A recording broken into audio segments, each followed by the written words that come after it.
মাননীয় মন্ত্রী, ধরেন জনগণ একটা তুলনা করে বরাবর। ধরেন আপনি নিজেও জানেন যে গেল অন্তর্বর্তী সরকারের সময় আমরা যদি গত বছরের রোজার ঈদ যাত্রাটা কল্পনা করি, ফলে খুব স্বভাবতই মানুষ এবার আপনার সরকারের সঙ্গে সেটির তুলনা করবে এবং তাদের সময়ও ছুটিটা একটু বেশি ছিল, এবারও ছুটি বেশি দেওয়া হয়েছে। ফলে সেইভাবে তুলনা করলে কি নির্বাচিত সরকারের সময় ভোগান্তির মাত্রা একটু বেশি হলো বা না, একেবারে কম হয়েছে, কম্পারেটিভলি কম হয়েছে। আপনি আমাকে যদি বলেন, আমি দায়িত্ব নিয়ে বলতে চাই, আমি নিজে প্রত্যেকটা জায়গায় গিয়েছি, যে বলেন যে ঢাকা চিটাগাং, ঢাকা খুলনা, যেগুলি হাইওয়ের কথা বলছেন, ঢাকা রাজশাহী, আপনি ঢাকা আরিচা, ঢাকা ময়মনসিংহ, অথবা এখান থেকে আপনি যমুনা সেতু হয়ে যাচ্ছেন।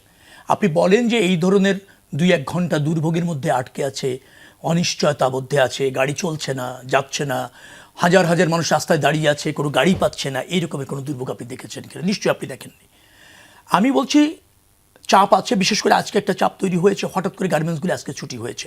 তো এই যে লক্ষ লক্ষ গার্মেন্টস শ্রমিক, তার পরিবহনের জন্য বাস, আমরা প্রায় 70টা বাস বিআরটিসি থেকে ওখান থেকে আমাদের পক্ষে সক্ষম হয়েছে সরবরাহ করা।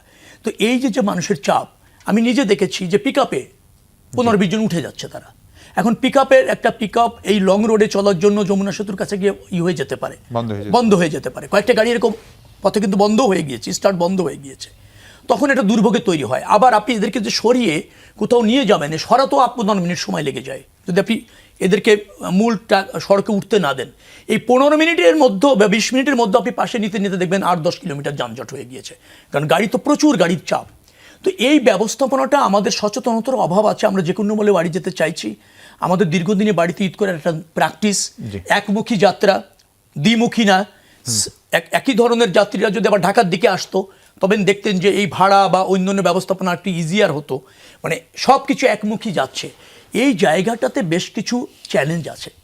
আমি বলতে চাই যে আপনারা জানেন, আপনারা যেহেতু অনুসন্ধানী সাংবাদিক, আপনাদের রিপোর্টাররা আছেন, যে কোনো জায়গায় ঢাকা চিটাগাং রোডে নিশ্চয়ই 42 কিলোমিটার 43 কিলোমিটারের কোনো যানজট বা ওইরকম কোনো গাড়ি, চন্দ্রায় প্রায় 20 কিলোমিটারের মতো, চন্দ্রায় 20 কিলোমিটারের মতো বললে আমি এটা করছি না। তবে চন্দ্রাতে এই বৃষ্টির পরে, সবসময় বৃষ্টি হয়ে যাওয়ার পর দেখবেন একটা চাপ আলাদাভাবে তৈরি হয়।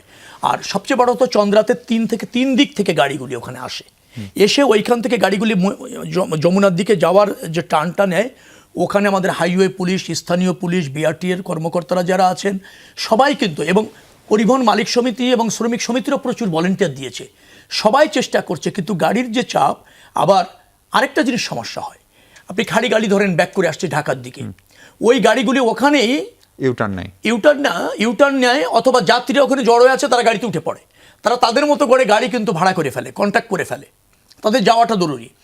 ওই গাড়ি টার্ন নিয়ে রাস্তার থেকে যাত্রী তুলতে হচ্ছে তাকে, এবং যাত্রীদের যাওয়ারও প্রয়োজন আছে। আমি যে যাত্রী তুলতে দেবো না, নির্দয় হলে বলবে যাত্রী উঠতে পারছে না, তখন যাত্রীর আবার জট তৈরি হয়ে যাবে, যানজটটা হয়ে যাত্রীর জট তৈরি হতে হবে। তো তাদেরকেও যাত্রী উঠানোর একটু সময় না দিয়ে আপনি পারছেন না।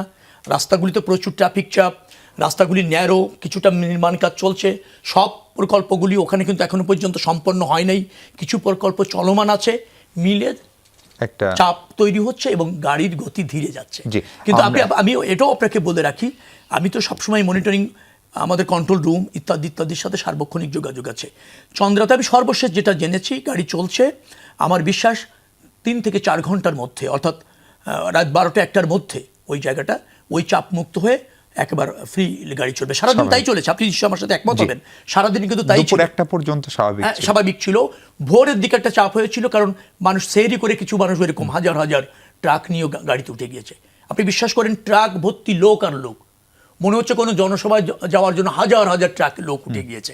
সেহরি করে গার্মেন্টসের অনেক শ্রমিকরা এইভাবে উঠে যায়। তো এই ধরনের ব্যবস্থাপনা আপনি ফিজিক্যালি প্রেজেন্ট থেকে ম্যানেজ করা, আপনি তো মানুষ, আর ওখানে ট্রাকে হাজার মানুষ, 1জন ভলেন্টিয়ার, 5 জন পুলিশ, কেউ কাউকে মানতে চাইছে না, যে কোনো মূল্যে আগে যেতে চাইছে, এটাকে আমাদের কিন্তু প্র্যাকটিক্যালি ম্যানেজ করতে হচ্ছে। এই ব্যবস্থাপনার মধ্যে আমরা আছি।